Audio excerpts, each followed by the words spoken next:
Let's talk rallying and welcome along to Krunching Gears, Season 1, Episode 2. In this episode we talk with Frank Kelly.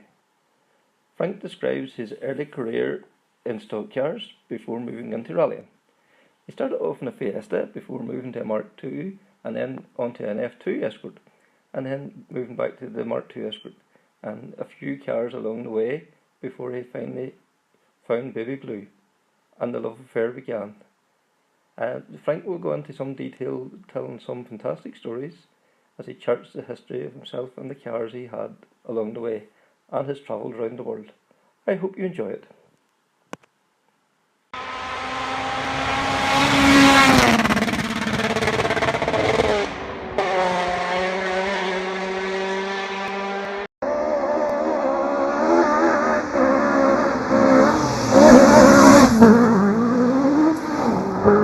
What could you do in a works car with works back up, you think, Frank? Take it handy and win every rally around.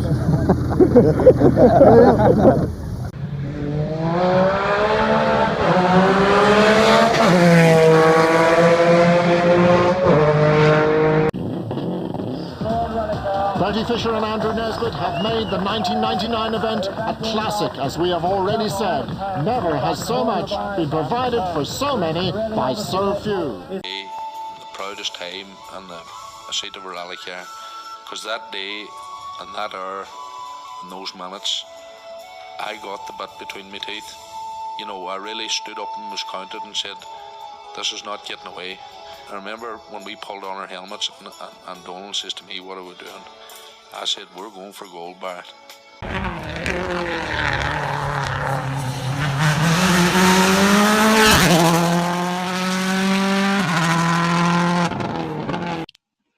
Frank Kelly, welcome to this week's podcast. How are you getting on now with the whole lockdown situation? I'm happy as a pig in a puddle, Kev. I'm in my natural habitat in my garage, footing at Baby Blue. I've been 100%. It's gone on a long time, and obviously the world is a very different place from what it was 3 or 4 months ago. But they all talk about the new normal. As long as the new normal involves Mark IIs and rallying, I'll deal with the new normal when we get there. How did you get into motorsport in the first place? Was there a family connection or? Yeah, funny. I've been asked that a few times, and I've always traced it back in my own head to my father took me to the Fintna Hill climb, as it was back in the day. Mm-hmm. And that was the first time. I probably was no more than 5 or 6, and I remember smelling Duckham's race oil for the first time. And that smell has stuck with me ever since. That smell, you still get an odd BDA man that uses it. Yeah. It's an old mineral oil, and the smell is just intoxicating. And watching the cars up and down that hill, that was the start of it for me, as in I was going to be in motorsport in some way, shape or form. Mm-hmm. Then later on, my dad started stock car racing up at Bly's track outside Oma, which is recently reopened again, actually. Mm-hmm. And I used to help him prep the car, and then I took over the prep of the car when I was sort of 11 or 12, and then next thing I got using the car in a junior race. Mm-hmm. And that was it. It's been downhill ever since. Yeah. What type of car were you in then? It was always Volkswagen Beetles. They were the weapon of choice. So the only thing that stuck the baiting and the banging around the quarries, and they had really good traction, being rear-wheel drive, rear engines. Yeah. And at that stage, they were so plentiful. You know, 20 quid got you 2 and a free one if you come and lifted them right away, sort of thing. Yes. So me and my family would be very much responsible for taking all the Beetles out of circulation, basically. Something to be thankful for. Yeah. It was our contribution to society. And didn't you have some like rare combinations? Did you put Alpha Sud engines in them or something too? We did all kinds of stupid things. We used the Beetle engine for a long time. Then we've moved to the Volkswagen Caravan L 1600 Volkswagen engine. Then I started, when I was still at school, I started putting Webers on them, like a twin choke Weber, which actually worked real well. And then them engines were getting hard to get, and then we moved to the 411 and 412, which is the fastback fuel injected engine, which were a bitch to wire up. Raced them for a while, and then the first non-VW engine I used was a Pinto. I put a Pinto engine in the middle of a Beetle. Yes. Which is a project that sort of designed at school that this would work if I turned the gearbox around, and I knew that I would end up with the gearbox turned around. I'd end up with 4 reverses and 1 forward. Yes. But you can actually take the diff out of them and turn it around, put it in the other side, and that reverses your gearing. So that was grand, but I left myself for a very high centre of gravity, so she was on her roof more often than her wheels. Combination of driver and balance, but I realised very quickly with the big chassis up the middle of a Beetle, this engine sitting on the top of it didn't work, and I didn't have any great fabrication skills. It was brute force and ignorance. So then next thing I done after that was put Alpha 2-litre engine in her. It hung out the back in the traditional place. Left her nearly no steering input whatsoever. Everything was steered from the rear, but traction was class, and the Alpha engine back then was like 130, 140 horsepower out of the box. Yeah. Twin 40s on them standard. Very little of an exhaust, and it was just a complete animal. It was the Millington in his day, if you like, because it scared the shit out of me every time I got into it. So it was great, and big 16-inch Land Rover tyres in the back. And then the very last one I did before I quit the stock racing in Beetles was I put a rotary Mazda engine in the back of one, because you could close the boot and nobody knew it was in there. And it was just a funky thing to do. It squealed his brains out, but it hadn't the torque. It was a standard engine. Right. It hadn't the torque of the big Alpha engine, but that was the last sort of Beetle foray. So what took you from the stockyards into rallying? Well, I had a big gap in motorsport at that time, like 2000 or 1986. I headed off to London to make my fortune and spent 9 years there and made fuck all.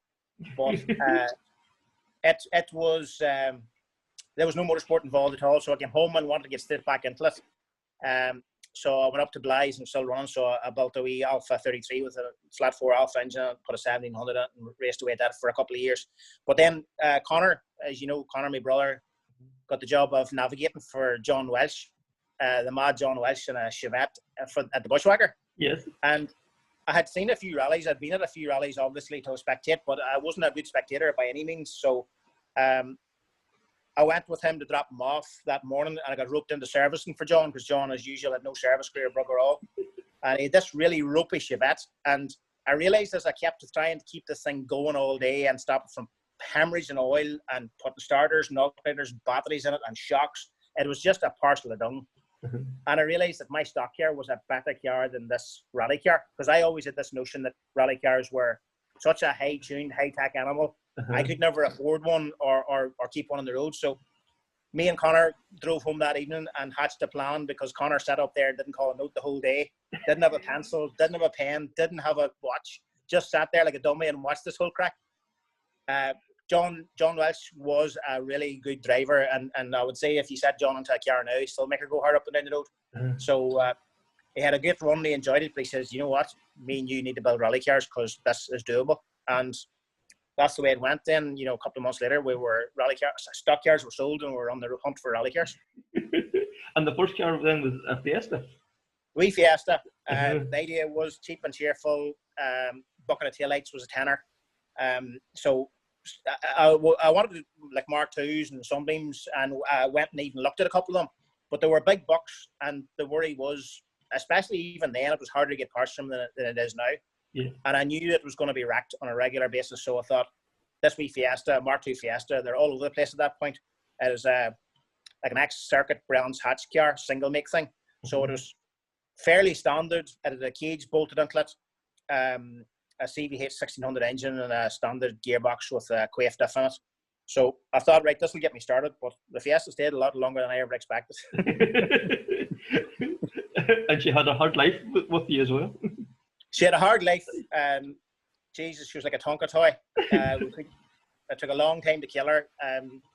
Fiesta, she rallied for a long time and went surprisingly well. Nobody rallied front-wheel drive Fiestas, like, but and I discovered why. There was lots of problems, lots of inherent. You know, a Fiesta came out with a 950cc engine for a reason. It didn't want to go over 70 miles an hour because it was unstable, and it didn't steer, and it didn't do anything. But over the years, it taught me a lot. It taught me a lot about geometry and about bump steer and about gravity and roll centers and wheelbases, and it taught me a lot. It really did. It taught me the hard way, but I learned a lot through it, and it grew over the years too. And just with budget and stuff, there was no money to do anything, so everything came out of the scrapyard. You know, I went to scrapyard one day to buy. I was going to go from CVH 8 valve 1600 up to a 1600 ZTAC 16 valve. And I went to a scrapyard to buy one out of a Mondeo, and next thing, there was a 2-litre sitting beside it, exactly the same money. And I was back on the motorway before I realised what I had just done. I just moved myself into class 13, essentially, in a bloody Fiesta. What was I thinking? But that was bolted in, bog standard, and then I've got a set of Kent cams to put in it, and I've started a bit of flowing at the head and put a set of 45s on it, put a Quaife close ratio box. And it was a wee pocket rocket. It went really well. It only had like maybe 160, 170 horsepower, but the wee thing flew.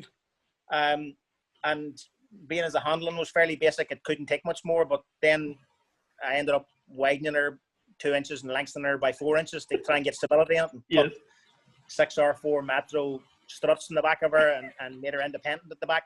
And there was Cosworth Escort struts in the front of her, all Bilstein stuff. But it got to the point that if you were really committed in her, she could take on the Escorts. But committed was probably understating it. It was suicidal most of the time. You were on the door handles the whole way, and sod's law, with the lack of talent, you ran out of talent very quickly, and next thing it was on its roof and rolling down the middle of the road. But it was really hard to kill. It took a long time to kill that car. And how did you finally manage to kill it? I finally killed it. I think it was 2001. I think it was the foot and mouse year, I think. Right. I'm bad with dates, Kev, but yes, it was somewhere around that. Fintan McGuckin was co-driving for me at the time, and Fintan was a great lad. He came to every rally, no matter where I was going, he was there, and he was a real good lad. And he asked me once, would we do, it would be the GMW stages or something they called. Oh, General Motorworks, yeah. Do you remember that? Yes. We festival rally, I think it was like on a Wednesday evening or something. Something like that. It was always like in June or something, wasn't it? I think. Summerish time. But I said, right, listen, no bother. It's not a place I've ever been or ever wanted to go, but that's grand. You want to do that? You've followed me around the frigging country. We'll go to that, surely. Now, again, I hadn't looked into it very much. It was a gravel rally, but I didn't realise we did 2 laps of Nuts Corner in the middle of the whole thing. So I arrived there wondering why everybody had bolted on tarmac wheels and I was sitting on 4 knobblies. So we bit round Nuts Corner and basically cleaned the tyres clean off her, and then had to go straight to the next forest stage. So about a mile into it, we had a 3 head on in 3rd gear. Made an awful mess and broke a few bones and one thing and another, and just a big mess. So the Fiesta was eventually dead. Yes. She was dead. She dead. So there was a couple of events then, and a red Mark II then at that stage. Aye, that was the next candidate. I decided that once the Fiesta was dead, like the Fiesta had survived, I think I had 8 or 9 years in the Fiesta in various guises. So she eventually died, and Jesus, you know, scrapping her was even a problem because the engine was burst, the gearbox was burst, the brakes were broke, the struts were bent, the shell wasn't shit. I hadn't much to sell, so I was starting from basics again. And financially, it wasn't simple. So I reblocked the engine and sold it, and I rebuilt the gearbox into a new casing and sold it. And eventually, believe it or not, it broke into probably more than I'd have got if I sold the car anyway. So I gathered that up, and I kept checking out for cars, and I heard about this Mark II down in Donegal. Like any man knows not to buy an Escort.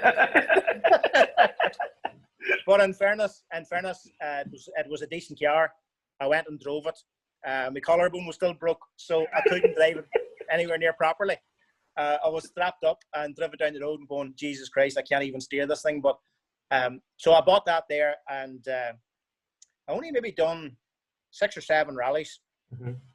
I could see right away that an Escort was unbelievable. I couldn't get over the traction. You know, a front wheel drive should be a grippier thing, but the inherent design of an Escort, the way it puts the weight towards the back on acceleration stuff, I just couldn't get over it. And I was so forgiving. You know, the first 3 or 4 times that I had big moments, eyes shut, braced, ready for the big accident, and then realising we're still on the road and going on. Obviously, I found where the limit was and then was over it again anyway. But I can't say I really gelled with that car, but it was a good car. And as I say, I did 6 or 7 rallies in it. I did the Circuit of Ireland, was it 2002? There's a picture up here somewhere. Yeah, 2002. Yes. And that was the last year that they let Escorts, Mark IIs do the full international, instead of a national section. I'll never forget because it was 3 full days, and it was 3 tight full days, you know. And it was the first time on tarmac. It was the first time doing anything over a one-day rally or attempting anything over a one-day rally. And I remember, the talk on the street was, "What are you thinking, Kelly? You can't get to the end of a 40-stage mile forest and you're going to go out and do 300-odd mile around the roads. Like, what are you thinking?" But we made it. We done it, and we finished third in our class. And I never was as happy to get to the end of a rally. And it was the first time we ever did a recce, and it was joke beyond joke of doing a recce. But no, it was good. So, but I always hankered. I thought this rear wheel drive thing was different, and I just. I don't know. I wanted back to front wheel drive, and I went, and then I traded into Kieran Graffin against a fairly club spec F2 Escort, Mark V Escort, which would have been probably one of the first of the F2s. Gordon's Graham, or is it Gordon Spooner or Graham Spooner? Good by Gordon Spooner, isn't it? Yep. Gordon GSE car. Yeah. All stamped on the shell and everything. The car had a bit of history. It was a good car too. It had a standard plenum on it, so it wasn't that powerful. The Quaife 6-speed sequential with no readout. They didn't come with a readout, so you had to count to see what gear you're in. Bloody disaster.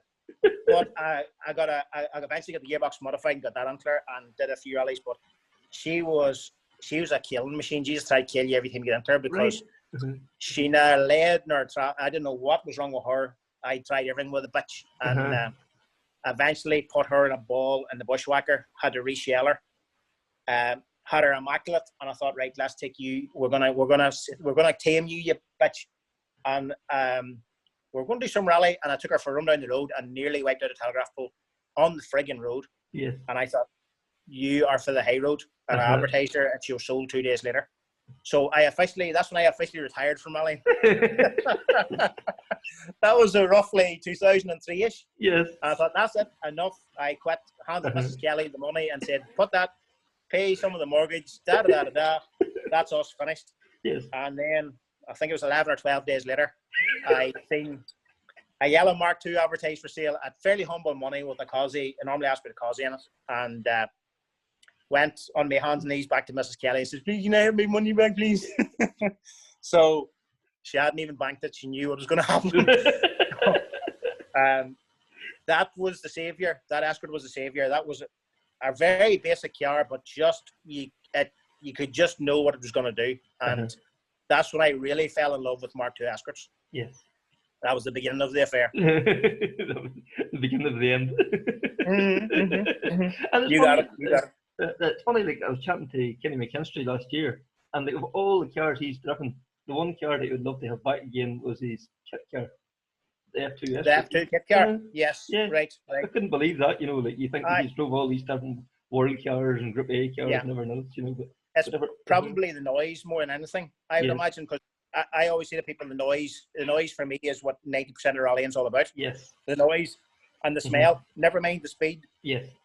And all that there, the noise and the smell is unreal. And it's a pity in lots of ways that there's now sound tests at rallies where they're trying to make them as quiet and as tame as possible. Yes. And no disrespect to Group N cars, they don't sound that aggressive. No. As I found in the couple of rallies I did in them, they're much more fun inside than they look like outside. I think if an Evo sounded like a BDA, they would be some car. Because they're sitting taking over and maybe in service or something, they sound quite aggressive, but then put about on the stage and they sound like nothing. It goes flat. It's funny, because I think the noise is a safety thing. I think there should be more noise because unfortunately there's been a few fatalities in rallies over the years where spectators haven't heard the next car coming. Yes. And trying to run down the road. I stepped out to see what's come past, and next thing, bang, they're nipped off. So I know back 8 or 9 years ago, we were doing a rally. I'm not going into a whole lot of details, but there'd been a fatality in the rally before, and I think I was 5th on the road or something, and actually asked me to go first on the road, purely to wake up the spectators and let them know we were coming. And I ended up running first on the road in front of 2 S12Bs, begging them not to catch me in the rain, because they wanted the noise to wake up the spectators and say, "Listen, the rally started here. Get yourselves together." And I could understand that was a good idea, but in the south they don't worry too much about the noise. But in the north, we get turned down regular because we're too loud. Unfortunately, we're too much fun, Kev. And you just alluded there to you had a couple of runs out in the Evos. You done the candidate events for Rally Ireland and the don't Evo. talk about the war. Oh right. Did it not go well? No, it was a lastminute.com thing. Me and Liam, brother Liam Brennan, we've done a lot of rallying together, and we sort of got into the habit of once a year doing something really different. Just to be different, because you do a lot of rallying and it's just going to be the sameness a lot of the time. So Rally Ireland came up, and the candidate event, we never knew if it was ever going to happen again. And I thought, geez, wouldn't it be great to be involved? And we tried to sneak our way in an escort to even 00 or something, but non-homologated cars were not going to be let in, and that was it. And I could sort of understand that too. Yes. They didn't want us stealing the show, basically. So Connor and my brother Connor had this Kawasaki Puce Green Evo 5 at the time, the most Group N Evo ever you seen. And I thought, Jesus, you know what? Maybe we should get a len of the Evo. Don't worry, there was no hire deal done. It was, is your Evo doing anything next weekend? No, it's not. I'm taking it. So me and Liam rocked up to Sligo and did the recce, and we had no idea what was one end from the other. And we got tarmac. You remember the first day was tarmac, second day was gravel. Yes. On that rally, and I didn't really care about the tarmac. I just wanted to know what these things were like on gravel. What the traction was like. So there was ProFlex suspension in there, and Robbie McGurk was good enough to give us a tarmac setup and a gravel setup. Now, somewhere between the jigs and the reels, we reversed that. So we had the gravel setting for the tarmac and the tarmac setting for the gravel, which probably wasn't a great idea either. And we had I threw together tires and one thing and another, and I just wanted to get through the tarmac day to get to the gravel. And I thought, right, do nothing stupid on the first day, get through the first day, and then have your fun on the gravel. And that's the way it laid out. But I really enjoyed it. The Evo was a revelation. It was so much more fun than I was expecting. Even on tarmac, it was great fun. It had nowhere near the brakes it needed, and it had just an ordinary synchro box, and there was no synchro in fifth gear, so we didn't have fifth gear a lot of the weekend. But we had a great weekend, and we eventually got to the gravel, and I didn't care then what happened as long as I got to the gravel. And I'll never forget, we set up on the start line of the first stage, like two goms, getting the countdown, and then dropped the clutch. And we were at the first corner before Liam got out the note, because in the Mark II, you set on the start line for 5 or 6 seconds, graveling. So you had plenty of time. But we were straight at the first corner, and by Jesus, did we get a wake-up call. We two of us sore necks, because we were just setting up like two goms. And that was just an early Evo. Like, it was nothing special, but we had a great run. We were running second in Group N at one stage. Your boy Daniel Carlson, the superstar, was there at the time. And we were starting to get really competitive against him. Now, in fairness, I knew some of them stages from the Lakelands. But it was all very respectable until I put her off and did my usual and made a mess and actually got the stage cancelled, and just caused a whole fucking handling. But so it cost me a shitload of money to get out of that, because bonnets for Evos are not cheap. No. Turns out. I swore never again, but then there was always an again. There's always an again, yes. And then 2008, just was looking at your results and all, you want then BRTDA over to the British Championship.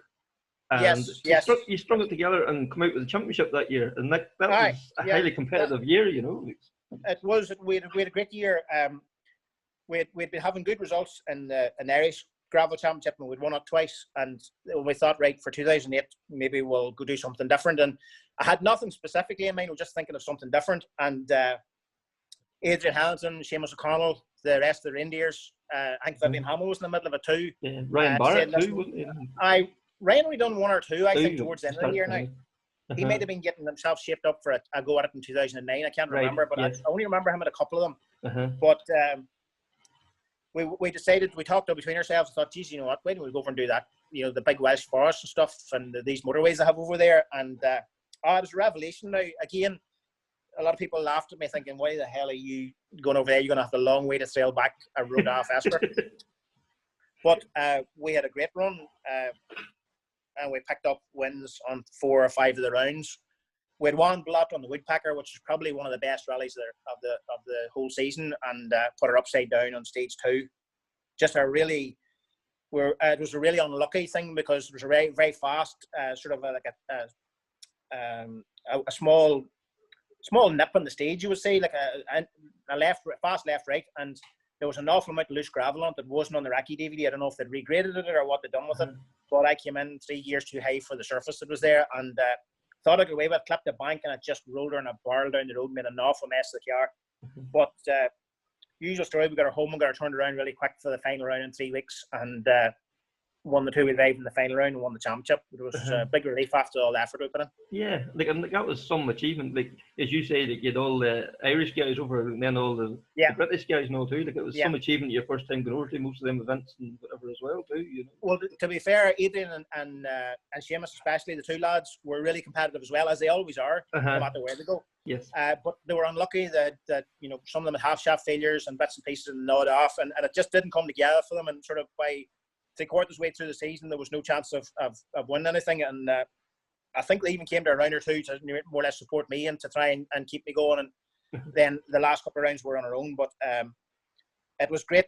It was great having them there too, because you had somebody to fall back on, even service crews and bits and pieces. You know, you had, if one of us didn't have the part, the other one had. And not knocking people over the water, but there's not a lot of that camaraderie that you get at home here. And you know, I found that out in the last couple of rounds that if you needed something, you just really weren't going to go and ask for it. No. You know, you had to know who was who and what was what, and you sort of had to have everything with you to a certain degree. Things might have changed now, but just back then it just wasn't as simple. But it was great having them lads there that time, which is we had some laughs or some crack. And even trying to get to the boats on time, and sometimes there was more speed used getting to the boat than there was doing a rally. I often wanted to go back. Just about that time, we were thinking, right, next year we'll go and do this again. But the ferry prices nearly doubled over the winter, and I thought, right, we'll leave it for a year, leave it this season, and we'll see next season. And just it never happened again. But you know, in later years when as we're at later years, when a BDA maybe gets conjured up with this out of this garage, or a BDG, we'll maybe take an RF with them for us over there. That's something you'd like to go back to. You enjoyed it so much. You know, so. Go back to my roots. I've always said it's you know, it's gravel first and foremost. I enjoy my tarmac. Don't get me wrong, but gravel is where the real buzz is. Yeah, you're the jungle bunny still at heart. And that's at heart, always will be. And 2008 too, MKII stages, the tribute year. Jesus, yeah. Nice to be part of that as well. That's probably one of the rallies that'll live with me forever, and I made horlicks of it. But the actual atmosphere and everything, and the lineup, I'll never forget. Stage one was no spectator access, or whatever way it worked, and maybe in a loop or something, and there was no spectator access, and there was virtually no spectators on it, and we had used suppliers' notes over there, not Patterson's, and they were as far out as Lighthouse. It was just brutal. There was one point of stage one, our in-car is hilarious because we actually thought we'd went off the stage and we were heading into a forest that never had been used before, because there was no junctions, there was no spectators, there was no arrows. We genuinely never were as glad to see the end of a stage and realise that we had completed the stage. It was that's how far out we were. So getting to the end of the first stage was immense. Really? And our time was okay. We had a decent time in the first stage. It wasn't setting the world light, but it was a decent enough time. So I thought, right, that's all right. We got through that. We've maybe got a rough idea what these notes are doing. You know, don't trust them just. So we're in stage two. And as we were driving up stage two, about, I don't know, half a mile from stage two, Liam, he says to me, he says, Jesus, brother, he says, look at the amount of cars in that field. And I says, forget about that field. Look at this field over here. And I'm not kidding you, Kevin. There was hundreds of cars. And we thought we're nearly half a mile from the stage. And as we drove up to the stage, there was literally thousands of people walking in, which is obviously a culmination of it being the MKII stages, the tribute rally. Ari Vatman was there, Chris Meek was there, you know, I think Stig Blanc was there, and there was a load of them fellas there. And just a load of lads, and it was that and the first stage not being no spectators allowed. Everybody went to the second stage. I think there was only 5 or 6 stages in the rally anyway. But the crowds were unbelievable, and Brennan knows me like he knows his brother. And we got up on the start line. He says, "Now, Kelly," he says, "do not look at this crowd," because it was literally like doing Monte Carlo and They were hanging off the edge of the road. 1985 or something. Yes. It was a line of people for about 2 miles into the stage, as far as they could get into the stage. He says, "You listen to me and do not look at these people." Well, I never heard a word until we were lying in the shop corners. We got about, I was already battling for 3 corners, but the 4th corner was not. And that was about 600 yards into the stage. So we got off amazingly late. We landed on our nose down this big, deep shock. But there was so many people there that just lifted it out onto the road. And we only lost less than a minute and just bent the front spoiler. But we got out of the stage and then we tipped on the rest of the day. And I can't even remember where we finished. We did finish. And we had a sort of maybe in the top 6 or 7 2-wheel drives or something. Maybe it was top 10. I can't remember. But me abiding thought, I remember that rally. Apart from that stage where all the spectators and you know, Rally Legends now is the only thing that ever compares to that with crowds. But my abiding memory was our road section, believe it or not, where it was getting dark in the evening, and we were heading to the last stage, and it was just starting to drop down a wee bit. And we went up over a big hill down, and we were down through this big valley, and you could see the road sort of lead away out ahead of you, and there was a line of escorts. You know, there was 20 escorts, maybe more, and most of them had their side lights on just that time of the evening, and you could see Ari Vatnan and the embassy Rothman's car, the Rothman's car up the front, and you go down through the list of, you know, of superstars, and then I come to us and I thought, holy shit, somebody pinched me. You know, are we actually driving in this queue of cars? Are we actually here? So no, that's a funny thing, but that's a memory it'll always stick with me. That was special to be there. Yeah, so. very special, very special. And then 2009, Baby Blue landed in the street. Aye, Baby Blue landed. The white escort that we called Tarzan had been really good to me, and she's been through lots of wars, but she'd been a really, really good car to me. With a Mountain Juratek and a 2-litre Mountain Juratek, and I give her a full reprep for the new season coming up to Christmas, and she had all new bushes and spherical joints, and gearbox got a recon, and Chiara was in real good shape, clutches and everything. She was in real good shape to go rallying, and all of a sudden, a mate of mine, Paul Hughes, rung me and he said, "Listen, I'm selling my Escort," and I had only built it a couple of years before, and it sort of, I'd helped him a lot on what spec, you know, what to put in it and what to do, and it was easy spending his money. So, you know, I knew she was a really, really good car, and he sort of gave me first refusal, and it's the first time I got into serious debt over buying a rally car. Yes. You know, just bridging that bit between buying the blue car and getting the white car sold. And luckily, one man, I advertised the white car, and one man rang me, a New Zealander that lived in London, who was the genuinest man I've ever come across. And he flew over, and he bought the car, and I delivered it to his door that night. Me and him drove through the night to London, because he gave me the full asking price, so I gave him delivery free, because he didn't even have a trailer. He was starting to rally at 45 years of age. And he only sold her recently. That's 2008, end of 2008. And he was in touch for years and years afterwards. But anyway, no, the Baby Blue arrived, and first thing I wanted to do was change the colour. I wanted to paint her white right away, because white is such a natural, easy background and easy for sponsors, logos, and nothing clashes with white. Essentially, you know, white works for everything. And it's easy to touch up and everything with paintbrushes when you're doing quick repairs between rallies. So my idea was to paint her white, and Connor at the time did all my body work, and I says, right, first thing I'll do is strip this down, get painted white. He says, well, listen, you're going to write it off soon anyway, so just do a rally or two, write it off, then we'll paint it white. There's no point painting it white, writing it off, painting it white again. I thought, you know, he's probably right. Yes. But for some reason, it took me nearly a year to write it off. And by that time, Baby Blue had stuck. Yes. And I'm stuck with it since. The legend was born. Aye, yeah.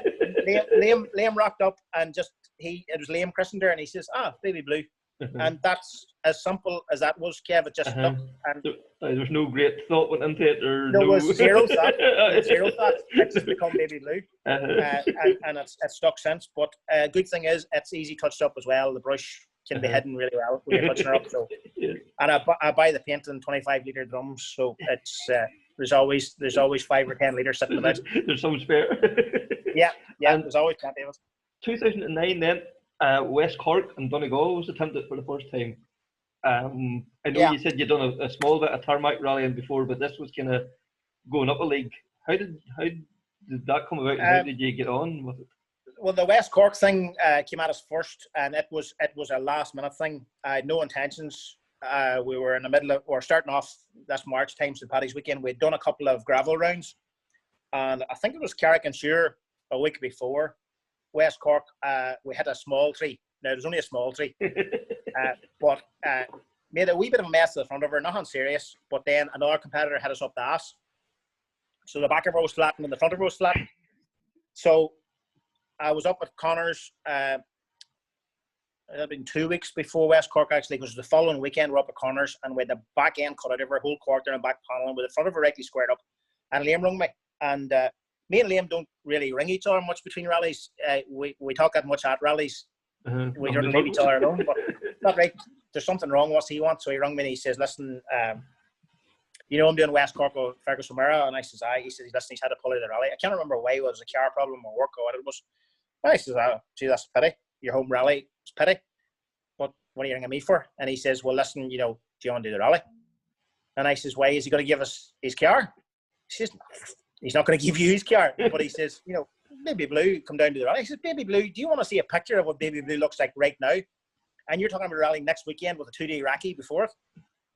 So I says, "Not a bloody chance." Way's up. So I got off the phone and me and Connor talked for 10 minutes, and then I rung Liam back and I says, "Right, we'll be there. So that was as quick as that arrived. So got her got her fixed and painted, and there wasn't much logos on her. Got her down the road, did the recce, which again is a rarity for me to do a recce. It was just driving through and trying to stay awake. For the recce, it took a long time for me to stay alert in a recce, but the stages down there are so fast. I didn't realise how fast until we headed off into the first stage, and Jesus, it scared the living shit out of me. We were 6th gear a lot of the time, and everything comes at you so much faster on tarmac. We had a load of tyres that had came with the car, you know, a year earlier nearly, and they were all being used, and I hadn't even lowered her. She's still gravel height. So we're wallowing around and doing, so we started changing things during the day and getting it a wee bit more stable and one thing and another, and we went all right. You know, we had a good enough first day, and I started getting used to the speed, because I remember going to the first service.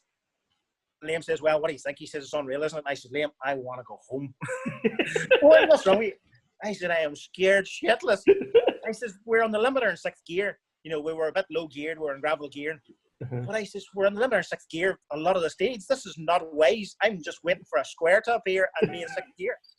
So I got acclimatised as the day went on, and then went into day 2. And I remember, God rest him, Manus Kelly was running right in front of us. For some reason, we ended up at the end of the first day, we were 3rd 2-wheel drive behind Manus and Phil Collins in the 2 Billingtons.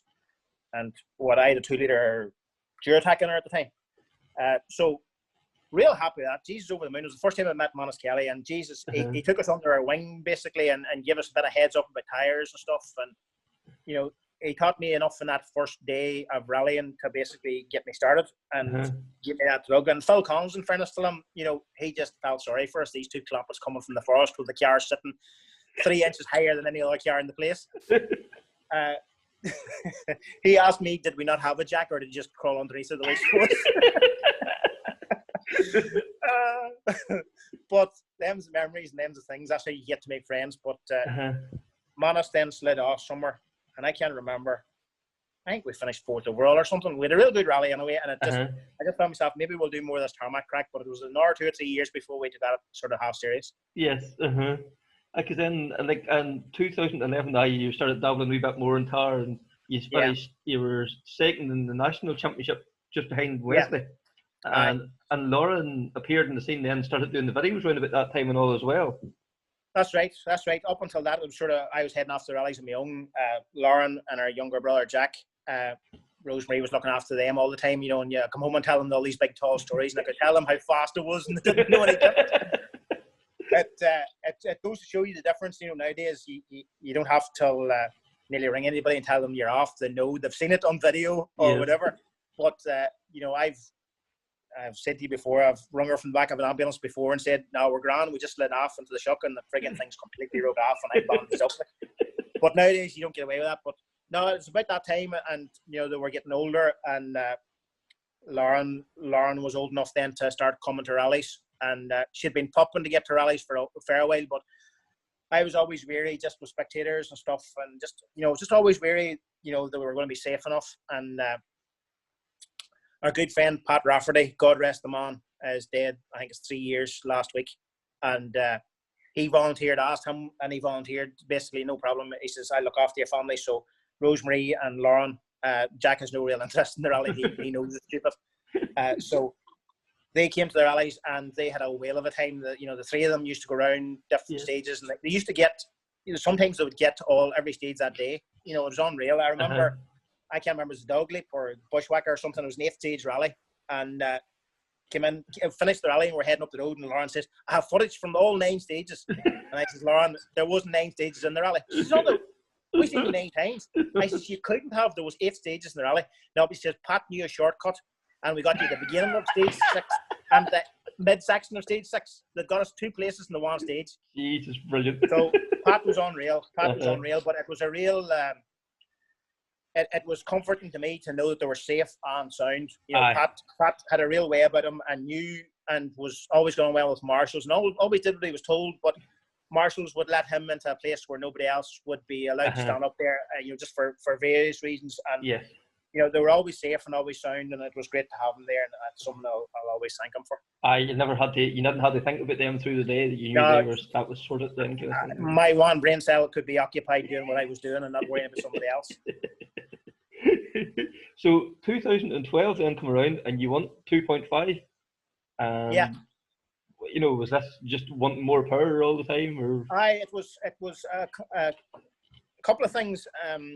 Having done the 2011 season on tarmac and a few gravel ones, I was running a 2-litre JRE Vauxhall, and I struck up a good relationship with JRE at the time, and it was a really good, powerful, reliable engine.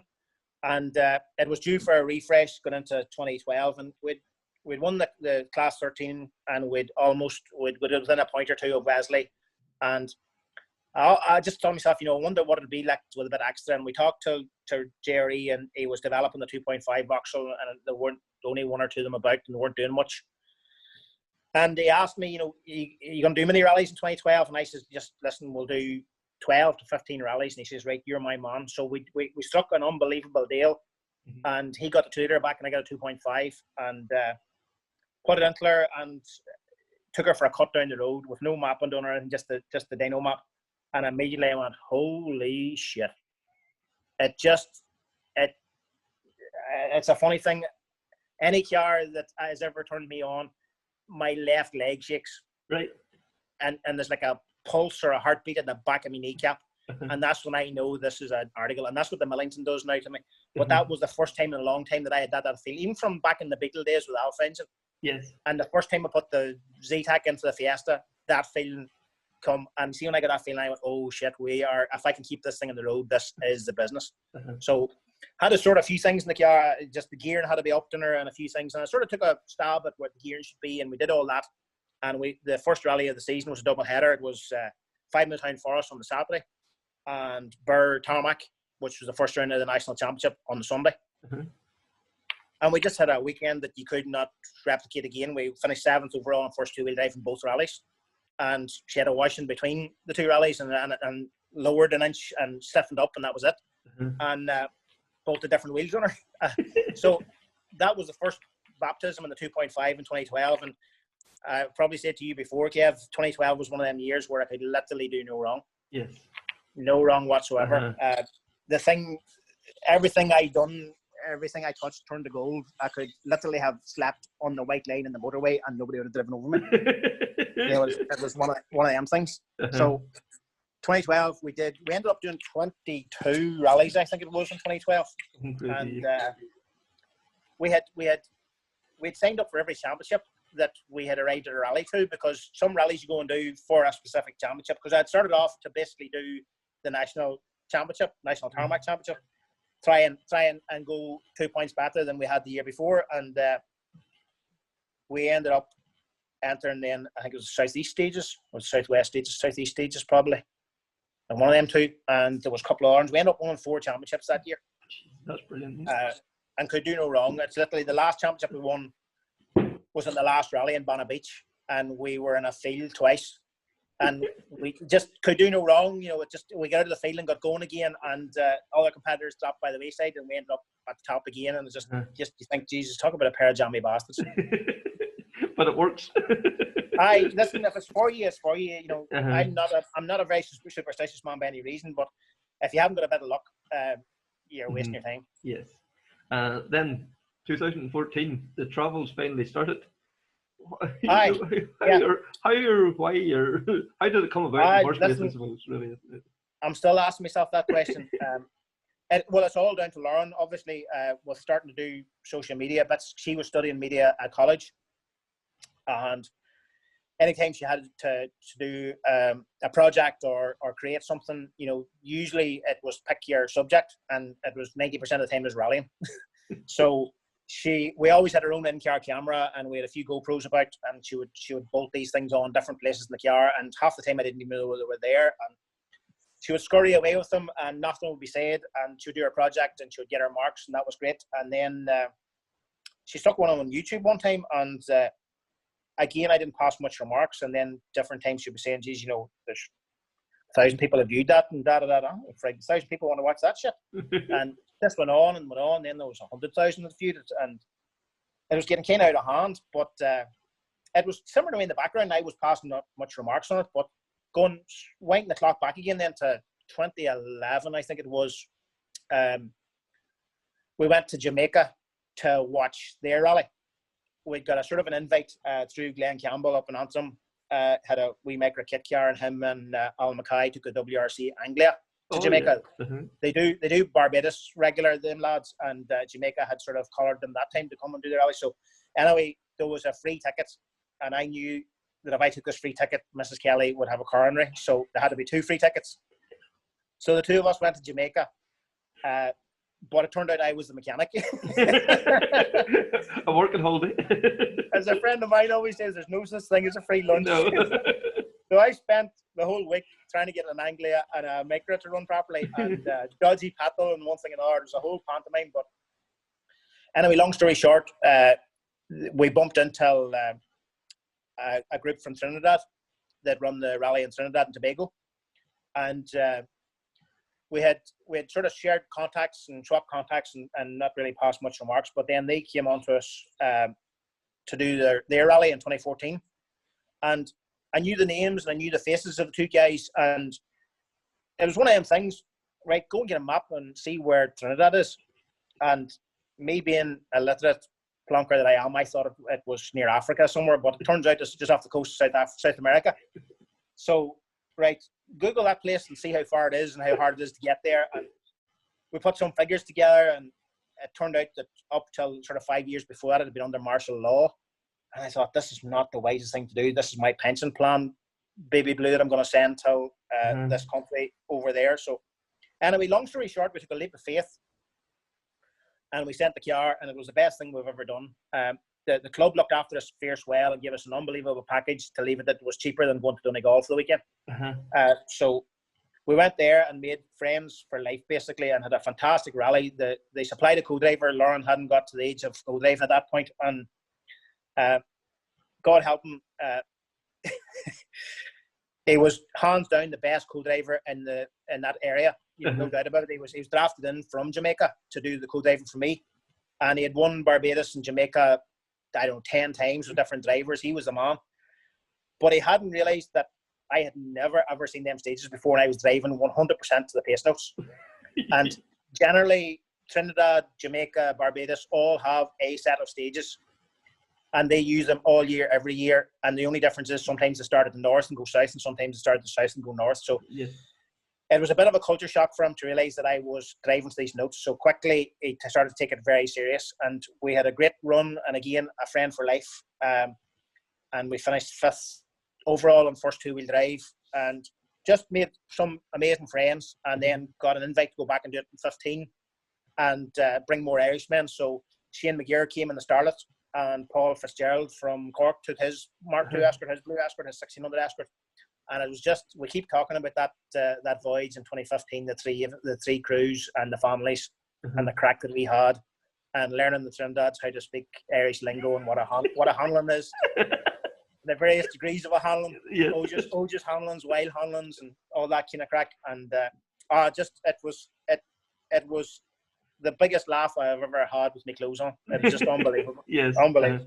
Because I So remember, that was the start of it. I remember Jared telling me the time Jared was over for Donegal, Yeah. and the nightclub, I think it was the first years we were over, the prize giving nightclub, all these drunk, and the one Irishman in the middle of it all, not drunk, took the car into the middle of the... Stone cold sober, and a Mark II Escort sitting in the middle of the dance floor with smoke from the black tires. I think we melted 2 black patches in the middle of the dance floor, and then the riot squad arrived.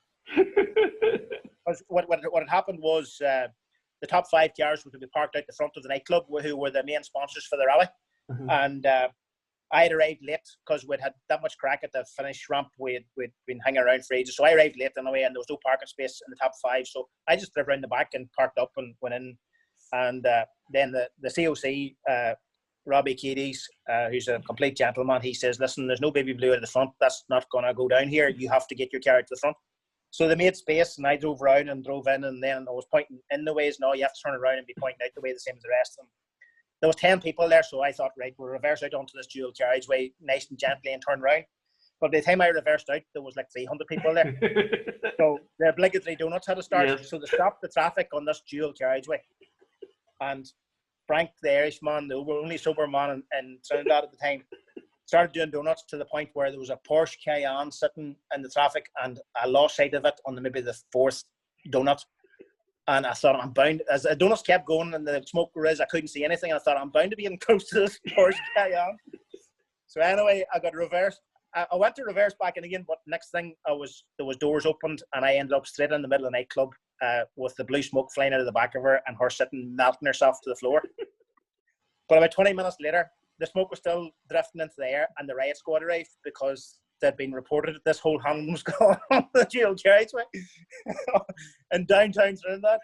So they arrived in, and it was like someone you see on TV, it was someone you see in Mexican drug lords or something. Yes. This dude arrived in with the full tassels on his shoulders and a rip of medals across his chest, and flanked by 3 guards with riot gear on them, and the big shields and batons and everything. And I thought, holy shit. So Robbie, he went over and interviewed them, and then they started pointing at me because I was the only sort of very pale person there. And it wasn't hard to guess it was that Escort that the smoke was still rising out of that done it all. So I thought, right, this is it. We're going to have an accident today, and we're going to get bit with a rubber pipe, and all kinds of things are going to happen.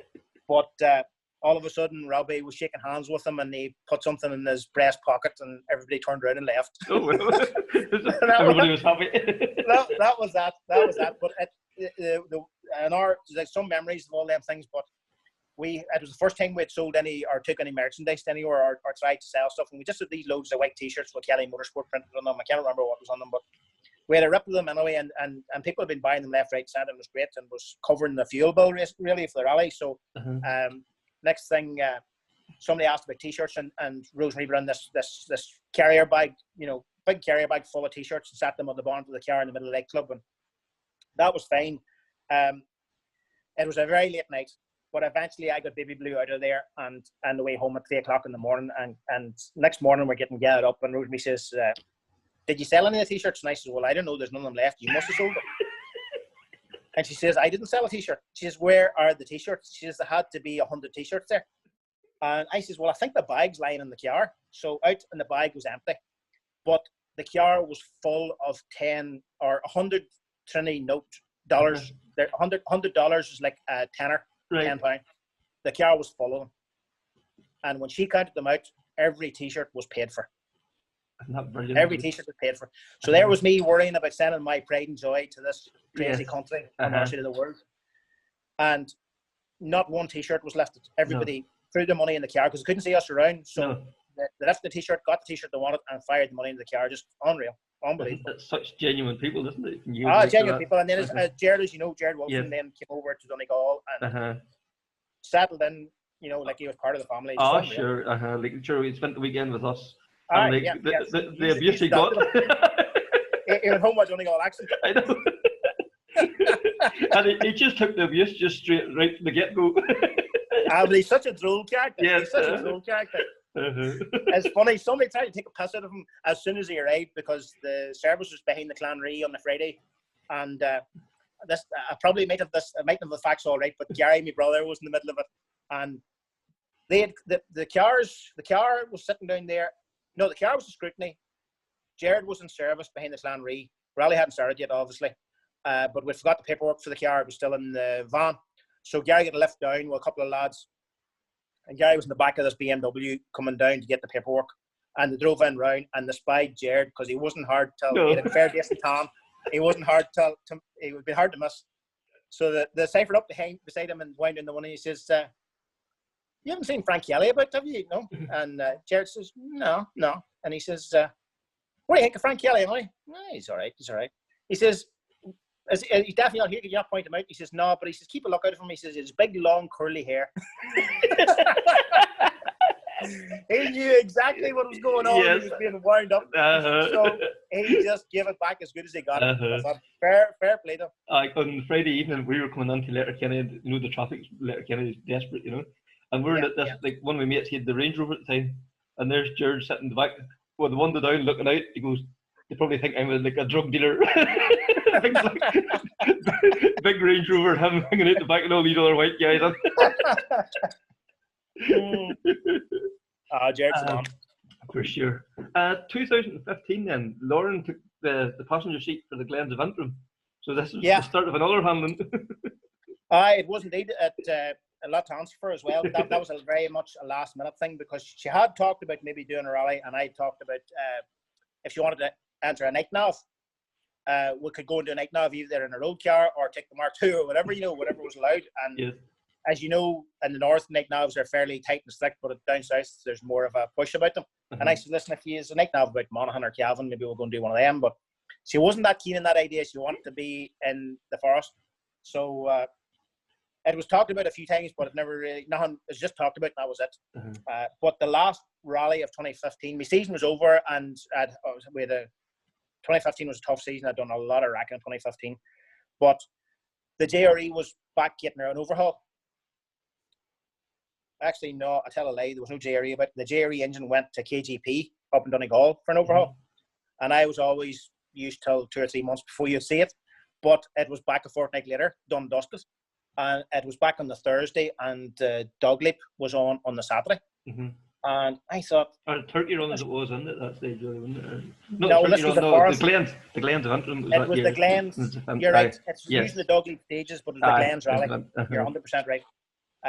But I thought to myself, I'll say nothing, but if I've got this engine bolted in and it goes all right, I might look a bit of co-driver. And so I bolted it in and had it up and running. And then Friday evening, knocked Lauren's bedroom door and I threw in a set of pace notes and I says, "Take a look over them." And she says, "Why, what's that for?" And I says, "That's for the rally mean you're doing tomorrow."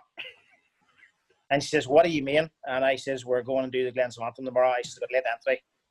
Pat has just dropped off the notes. There you go. There's a DVD there. Have a look at that. But you're not serious. You're not serious. And I says, "Lauren, I'm just testing this new engine. We'll take it gently. We'll not do anything stupid." And I says, "It's too late to go look for good there." So me and her went through the DVD once, and she marked landmarks that if she got lost or where she could pick up the notes. She hadn't seen a time card before. We signed on, and we were running just behind Shane McGear, Jackie Elliott, or just ahead of him. I think we're just behind him. And Oran Donnelly and Paul Hughes were running close to us, and Adrian was running close to us. And they all took her under their umbrella because I'm not good with time cards either. And even Oran would wait at the end of the stages. We're running behind Oran because Oran would wait because he knew that Miracle of the Woods, and he would take it from the road section to the next stage, which was class. But we started the first stage, and I promised her, I said, "Listen, I will drive where I feel safe to drive. We're not here to get a result. We're just here to have a bit of crack and give you a feel for what the forest like, and put it out of your head for good. This will be, this will end your any thinking of going rallying, and that'll be it." But not calling you, Kevin. The time I was in fourth gear, I was to the tin. It just all sunk in. And the stage, I can't remember the name of the stage or what stage we're on, but it started really, really fast.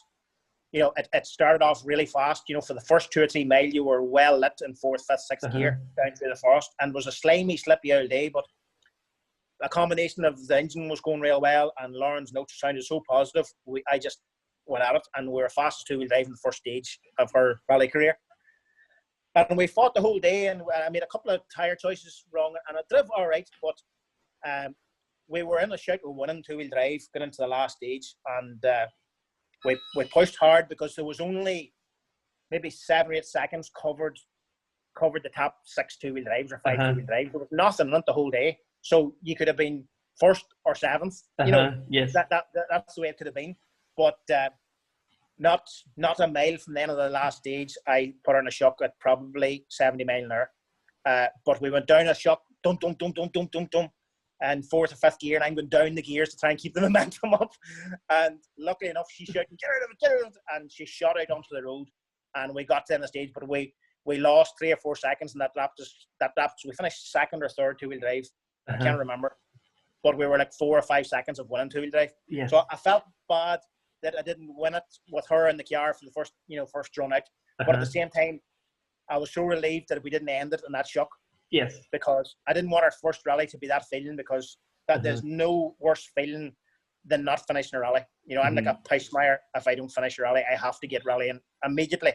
Right. To get rid of that feeling of not finishing the rally. And that's why a lot of the time, even when I'm out of the rally, I'll still continue if I can go and finish the rally, because it doesn't feel half as bad coming home having went over the finish line. Yes. Even if I've missed a stage or two, you know, it still doesn't feel as bad as being in that shock and staying there. Because literally, you would remortgage the house to get out of that stage, you know. Yeah. So no, it was a baptism of fire, and she had a sort of a nickname of Deep End Motorsport for a while after that, because she just gets through into the deep end all the time. It was the same with our first tarmac rally. Was a last minute thing, Ravens Rock.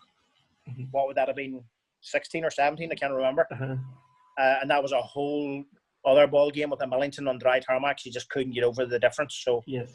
But like everything, when Lauren's fired into the deep end, she starts swimming.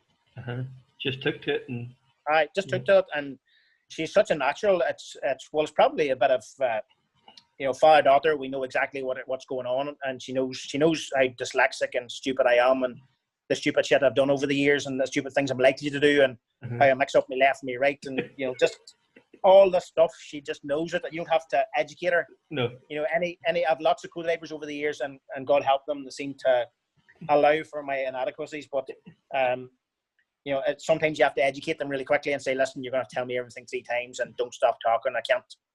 I can't remember where that happened, but somebody went quiet on me many, many years ago, and I thought they'd passed out. Right. And it scared the living shit out of me, and ever since that, I have this phobia about things going quiet in the car. So it's one of the only things that I really tell people at the begining of a rally, if somebody's never said to them before, is just don't stop talking. Yeah, whatever it is, just keep even if it's a 1200 straight. If you want to talk about the weather, if you want to talk about your pet Alsatian, I don't care. Just do not stop talking. The travels continued then into 2017, like New Zealand, Australia, Sansona's rally, and then Rally Legend. Like this traveling is really taking off now at this stage. It has. That again, as the things went and going to Trinidad, and I think probably people, maybe different clubs around the world realised this Clampett will actually send his car, because it doesn't seem to be hard to get a competitor to go and do a rally anywhere, but to actually bring their own car is a big thing. So I know that Baby Blue's the star and I'm just the steering wheel attendant, so there's no point in me going without the car. So it's just, I don't know, as bravery or stupidity or blind faith, but if the thing sounds right and feels right, when I look back on it, there was loads of emails over the years inviting me to these rallies, and I didn't take them seriously at all. And again, with Lauren, there was a conversation at the table one night, and I said, them Clampetts in Italy are looking me do that bloody car park rally again. And she says, what car park rally? I says, San Remo or San Marino or something. She says, Rally Legend San Marino. And I says, sound like. She says, you got an invite to that? And I said, well, they've been inviting me 2 or 3 years, but I says, it just looks like a car park thing. I put it on YouTube one night and it looked like I went around Combs, so I just cancelled out of it. She says, that's the most prestigious rally in Europe. She says, you have to get an invite to that rally. And I said, well, it doesn't look like much. She says, no, that's only the super special. So she knew all about it. Yes. And I didn't. So she was seriously pissed off with me because that was too late to do anything about it that year. But then luckily they invited me again, and we did something about it and went to it. And as you know, we've been at it 3 years in a row now. Don't know what's going to happen in this year, obviously, but it's a big effort to get there now. It's a long trip to Italy, but that's why we've tied in with a couple of other rallies now, where maybe you do, like last couple of years we did that Belgian rally, Escort Rally Special, which is a fantastic rally as well, but it's competitive. So you have to be on your game there, and then leave the car there and go fly out. 60-year-old flies you back out again, and pick up the car and drive an hour, sort of 4 or 5 hours down to Italy and do that. And no, it's been really good. But as I said, I didn't take a lot of these emails seriously, because you're always thinking, right, this is a 12-year-old in his bedroom that thinks it's a great idea to wind up this Irishman. So, and who's going to want a bloody escort, from Ireland to go to New Zealand or Australia or Trinidad or any of these places? And I just didn't take it seriously until Lauren opened my eyes that was genuine. So there hasn't been, I can't hardly even think of anything that's been a wind up. It's all been genuine stuff.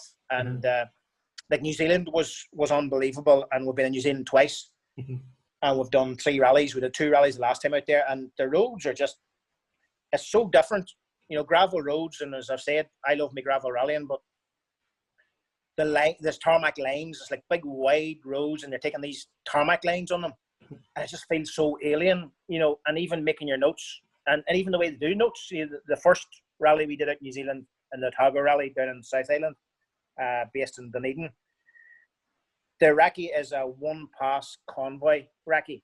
And again, you can either write your own notes or get suppliers' notes, and I thought the Scottish notes were bad. Jesus Christ, I don't know what the story is in New Zealand. The funny thing about what happened that Kevin, the first time I went out, I had an Irish lad living out there. He's out there 6 or 7 years, maybe more. Noel Maloney, lovely fella from Kerry. The strangest accent you've ever heard, a Kerry stroke New Zealand accent. But he was drafted and he co-drove for me, and lovely fella, perfect. But he warned me these notes are a wee bit guesswork. So they have a 1 to 8 system. They have no squares or hairpins. It's 1 to 8. But with my notes here, it's 1 to 6, and then squares and hairpins, and 1's a fast corner, 6 is almost a square. So out there they go the opposite direction. 8's flatter, and 1's an acute hairpin. So I really was petrified going there and trusting that I would not get my numbers mixed up. Even if the numbers was going the right way, at least I would have an idea. But I spoke to the guy who does the notes out there, and I sent him a big email just saying, who I was, and I was coming out, and I was really looking forward to it, and there's going to be class and all this. And he was a note man, and looking forward to using his notes, and listen, it was about 4 paragraphs, and I just said, listen, would there be any possibility that you could reverse the notes for me, and just instead of being 1 slowest, 8 fastest, make it the other way around? And he sent me back an email about 2 weeks later. No. And no. It wasn't just no, it was, hey Frank, no. And that was it. And I thought, right, that's not going to work. No. And I thought, right, if we start rewriting the notes, it's going to be some Holland, because it's 2 days of rallying, and there's very few of the stages used twice. So you have a telephone book to rewrite, and you only get the notes the day before the rally, which is the recce. Oh, so yes. It's I've just got not a week's physically adventure. the time to do it. It's just not physically possible. So, long story short, it turned out to use the Jamba system, the same as Paterson's do. So Paterson's, they stepped in, and they got in touch with Jamba, who's a Scandinavian-based outfit, maybe Sweden or somewhere. Right. And they, whatever, I don't know exactly, Kev, I'm not going to try and tell you the way it works, but there's some kind of a computerized system when they drive through the stage that spits them out a basic set of notes, and then they tidy it up to suit. I don't think in New Zealand there was any tidying up done. It was just spat out, printed, and away it went.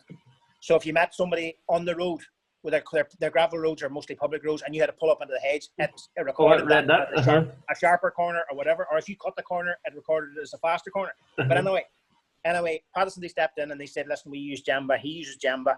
We'll get in touch with Jamba direct. He'll have the trace, and we'll get them to reverse it. So in fairness to him, Jamba reversed it. Yes. But obviously, as I'm Irish, nearly every corner had a plus and minus, and they reversed the pluses and minuses as well. Oh, yes. Now, it was stage 3 or 4 before I worked out that was the case. And I said to Noel a couple of times, I said, Jesus, Noel, is the notion of me, or are the pluses tighter than the minuses? He said, geez, brother, no, they couldn't be.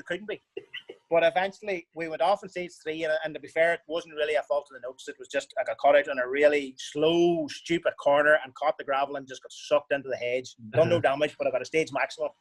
But when we get into service, I says, give me a look at them notes again. So into the abbreviations, you know. And minus is a corner that opens.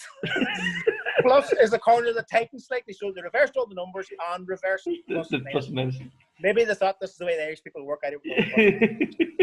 But no, it was a fantastic experience. Otherwise, it was a fantastic experience. And everybody, nobody could do enough for you. And Magnum Motorsport, a boy called Jeff Judd, who's a sort of a superstar in his own rights out there, has navigated in WRC and would have been in the Subaru team when McRae was in the Subaru team, did the Indonesian championships and stuff. And I could be talking out of place. He made a navigator for Possum Burn back in the day, but he was definitely around in them days anyway. Yes. But he runs a couple of Escorts out there and has a real good service squad.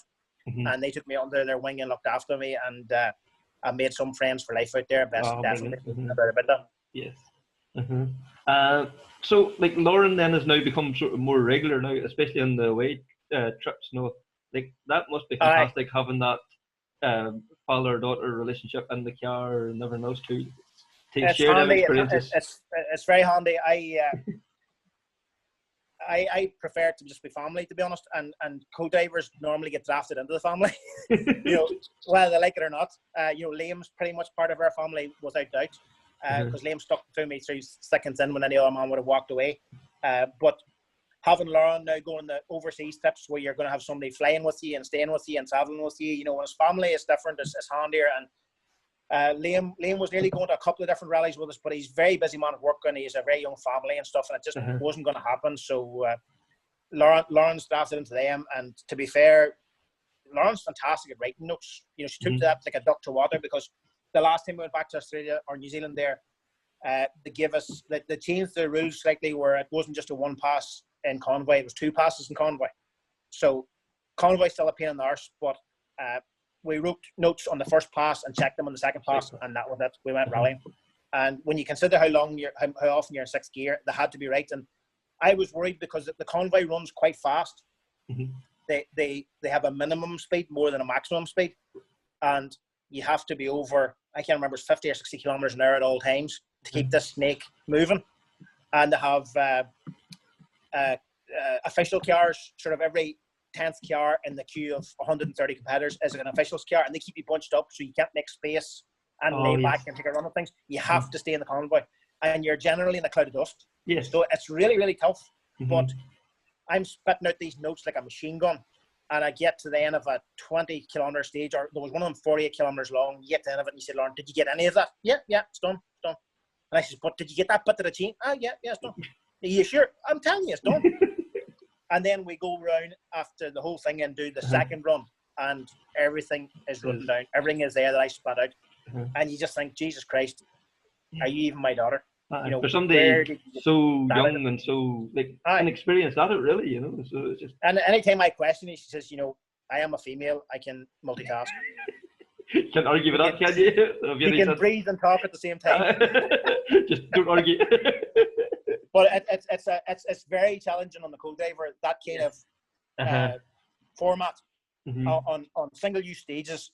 Like we did that, and we did the Whangarei rally way up in the North Island last year, and the two rallies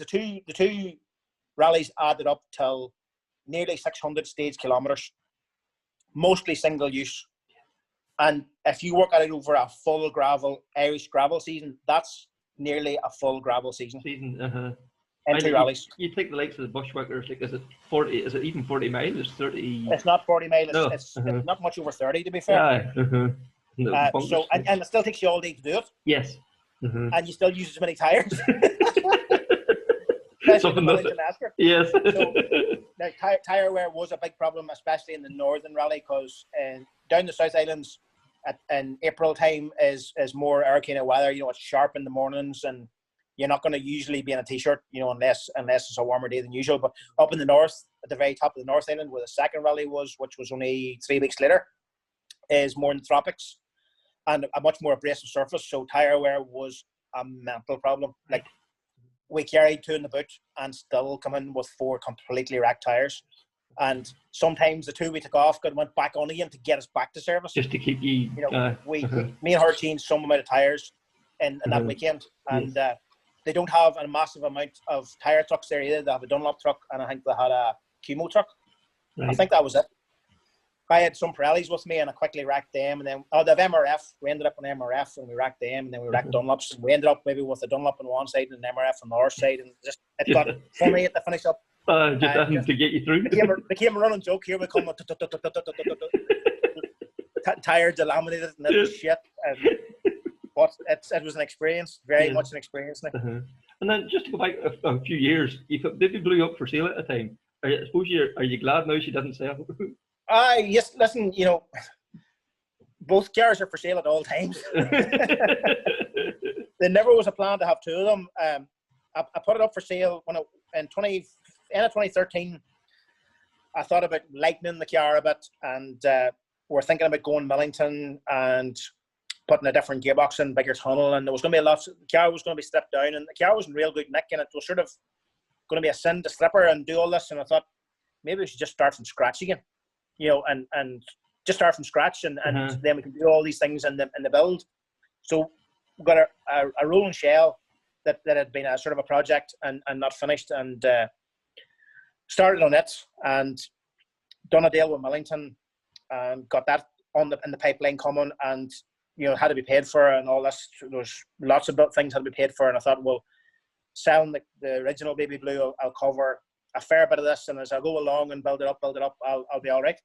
So I had her verbally sold to a guy in Scotland who I don't know if he fell off the edge of a cliff or maybe crashed a plane or something. Never has been seen since. But long story short, there was a lot of stuff done on the strength of the sale of the car, and it fell through. So I ended up with a Millington coming and no money to pay for it, and mortgage didn't get paid for a couple of months and one thing and another. But we held my deal, we got through it, and we ended up out the other side with two bloody Escorts. But that gave us the opportunities then that when we were sending the car abroad, we could still do rallies at home, because Bathshack arrived in 2012, end of 2012 and 2013, and they've been with us ever since. And then Jefferson came on board, and I've had, PH Blaston and Campbell Contracts have been with me from the way back in the Fiesta and Tarzan days, and they've always stuck with me. And you want to keep them happy too. There's no point in me doing rallies abroad and markets that they're not going to be even selling stuff to. And it's like I said to Bathshack one time, we had the opportunity. I can't remember where it was. It was Trinidad, I think, where a couple of local sponsors wanted to go in the car. They're big. Trinidad and Tobago, their whole industry is based around oil and gas. So the oil refineries and the servicing of them and stuff, and the manpower going back and forth. And we had an opportunity of a couple of sponsors to cover fuel bills and tyre bills and stuff out there that the organisers had conjured up for us. And, right, so spoke to Bathshack and said, listen, is there any chance I could put this name on for one rally? And he said, listen, I'm not going to sell no Bath in Trinidad.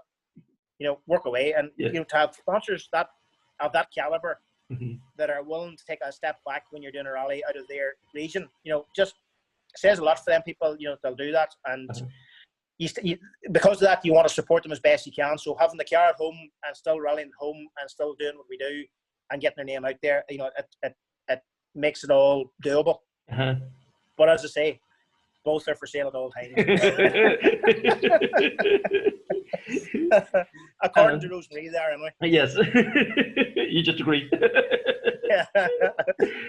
You tested the McGeechan Mini a few years ago. Yeah. Is that something you'd like to do? Would you love to jump into a world car or an R5? Listen, it's not something that I would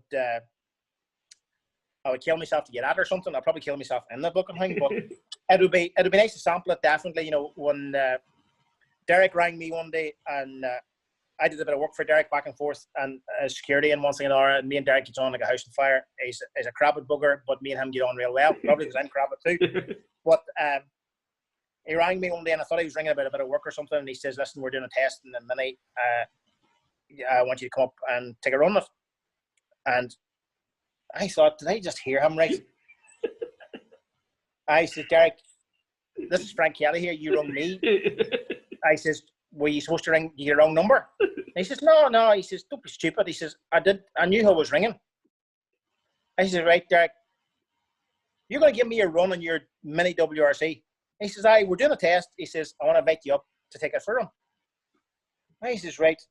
And I'm not going to get a bill for this. No. And we're going to be insured? No. I'm not going to pay for tyres or fuel. No. I says, right, what's the catch? What is the catch? Because then I thought to myself, right, they've insured it to the balls and they're pretty sure I'm going to write it off. So it's away. This is the man for his job here. But it was genuine. It was above board. Derek is a above board sort of guy. So I arrived up and got a cut on. It was a miserly, pissy, shitty old day.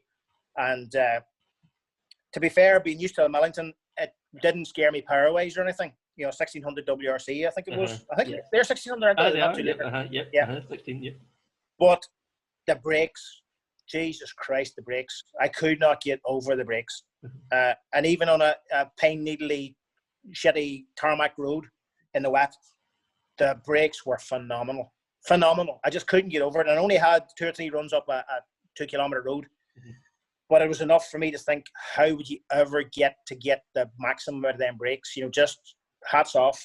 I don't know that I could ever believe in that. I think the noggin's too old and the too sideways and too many things to do that. And as I found out over the years, anytime I've tried to go on a simulator or do a video game, basically, is what I would call it. Because my ass is not moving, I can't feel what's going on, and I'm completely useless at it. So, see the pants driver.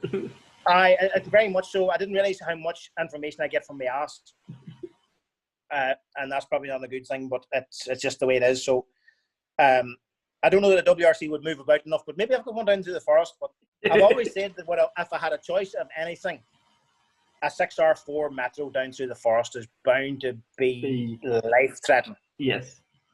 That V6 wailing behind you. But listen, I've driven a Focus WRC on the road, just at road speed, and a Peugeot 206 WRC on the road.